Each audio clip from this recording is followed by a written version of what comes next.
The coach has done his part by together with his video analysts, whatever other technical men. Having assessed the Malians team, they have come into conclusion of a formation that would help the team achieve the 3 points. So it is mainly down to the players, the main architects on the field, to also put up that fighting spirit. Because one thing that we are lacking as a country, especially when it comes to these Black Stars, this generation of our Black Stars, is the fighting spirit. Players killing their souls on the field of play to try and get the 3 points for Mother Ghana. So we will need this from these individual players. They've been getting the opportunity to start this game, and we will be expecting that they put up their A game in this one. Look, for Antoine Semenyo, this is another opportunity for him. In fact, he squandered 2 glorious opportunities against Chad. After that game, it was a chance that nothing seems working. 1-on-1, twice. So after that game, I think he will sit down, watch himself in that game, watch a bit highlights of himself, 2 minutes, 3 minutes, the chances that he had and couldn't bury them. He will say, wow, no.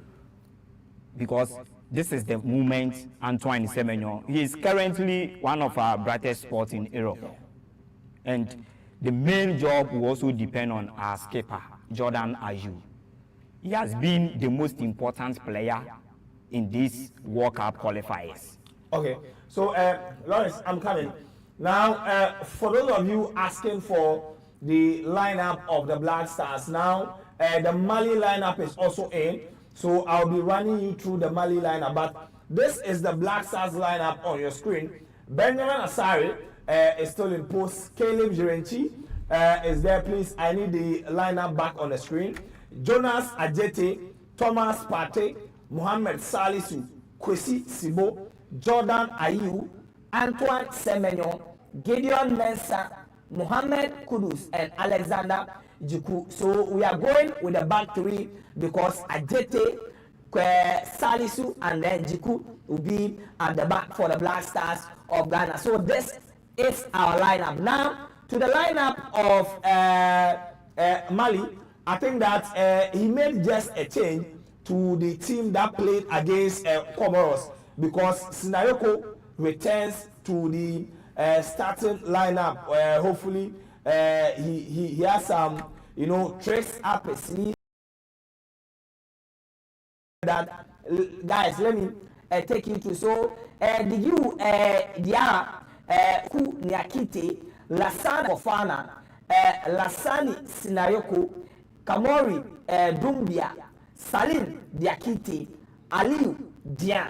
Yes, these are the men who will be leading the charge for the Eagles of there's a connection. Yes, like he would have loved to be the Black Stars of Ghana, to be the Black Stars of Ghana head coach. Now, live commentary. Now, guys, this is the question that I wanted to ask. Now, let me give this preamble for those watching. The point difference between the two: South Africa 16 points, Nigeria 10, Benin in the mess with 11 points.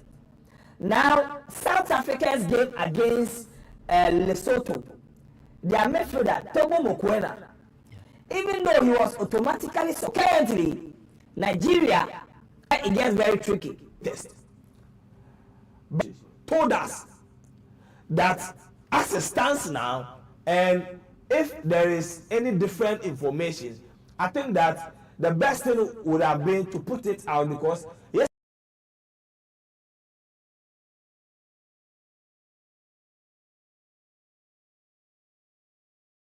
yesterday they told us that Kwesi Sibo's nationality switch, it hasn't gone through.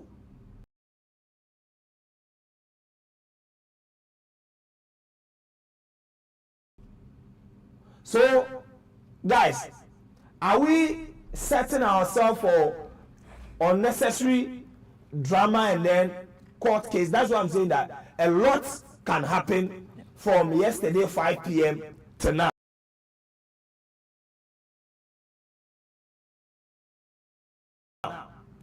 And it's after 6, so 24 hours. But as it stands now, we've not got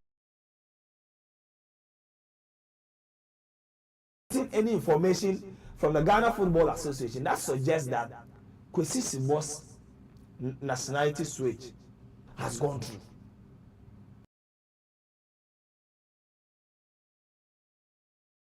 But today he's in our lineup. He's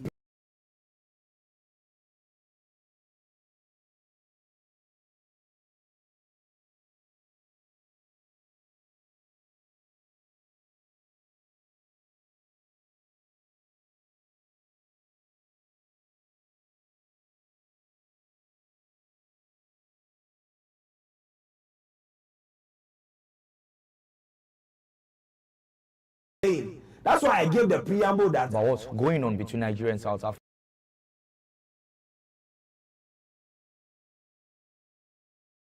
South Africa, if they win the game tomorrow, Nigeria will know.